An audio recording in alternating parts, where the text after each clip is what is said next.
Baik, assalamualaikum warahmatullahi wabarakatuh. Selamat pagi semuanya untuk rekan-rekan petani muda, petani sukses Indonesia. Selamat berkarya, mudah-mudahan sehat selalu. Baik, pada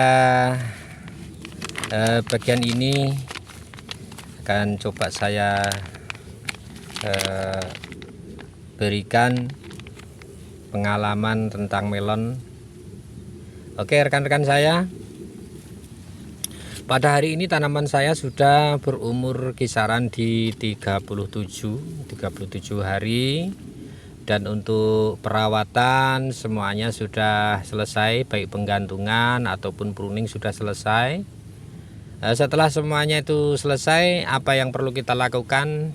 Yang perlu kita lakukan adalah pemupukan pembesaran, perawatan untuk penyakitnya, baik insek ataupun fungisida ataupun CBT ataupun hormon pembesar. Baik, pada kali ini untuk episode ini saya akan coba bagikan pengalaman saya tentang pembesaran pada tahap awal. Baik rekan-rekan semuanya, pada hari ini saya akan mengadakan penyepraian. Untuk terlebih dahulu saya akan informasikan bahwasanya untuk pembesaran melon itu tidak hanya dengan pupuk, tapi juga dengan CBT ataupun nutrisi yang kita spraykan. Oke, kali ini saya akan coba bagikan pengalaman saya tentang pembesaran untuk dispraykan ataupun untuk dinutrisi langsung ke daunnya. Baik, pada hari ini saya akan menyepraikan satu bahan. Yang pertama adalah asam amino. Asam amino itu merupakan aktivator ya, ataupun untuk perawatan baik dikocorkan ataupun dispraykan. Nah, untuk kali ini, untuk Ambition ini saya spraykan dengan takaran, boleh dibaca di sini. Kalau yang Ambition ini untuk dosisnya tidak terlalu kita perhitungkan ya, yang penting kita samakan dengan yang ada di label. Untuk berikutnya sebagai pendampingnya Ambition ini adalah KNO3.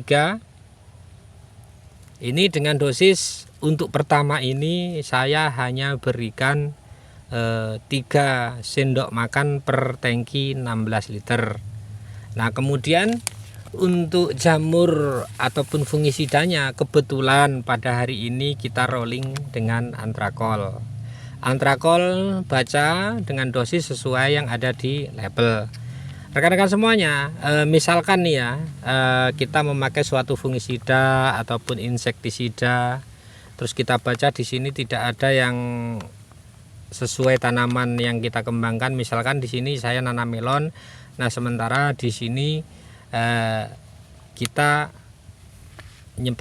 menyeprai melon dan di labelnya ini tidak ada gitu ya. Jadi caranya begini, cari tumbuhan persamaannya. Jadi rasnya sama ya. Misalkan di sini ada timun. Nah, seperti itu kan hampir sama dengan melon tumbuhannya, berbulu juga sama. Nah, kalaupun tidak ada ketimun atau melon, itu bisa gunakan dengan yang lain, misalkan dengan cabai seperti itu. Baik rekan-rekan, selanjutnya untuk insektisidanya, kebetulan pada hari ini banyak sekali ulat ya, banyak sekali ulat hijau, baik yang di daun ataupun menempel di melon. Biasanya jika ada daun atau sesuatu yang menempel di melon, itu akan menjadi tempat yang ideal untuk berkembangnya si ulat sampai terbentuk kepompong. Pada hari ini saya rolling dengan Prevaton, karena untuk yang lain saya rasakan belum tidak begitu efektif ya.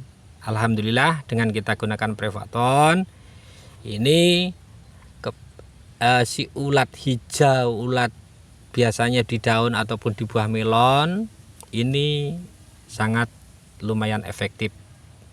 Baik, untuk rekan-rekan semuanya, silakan untuk berinovasi sendiri untuk pembesaran tahap awal ini. Untuk pembesaran berikutnya nanti coba saya akan videokan juga untuk zat-zat ZPT apa yang kita gunakan untuk pembesaran pada tahap kedua.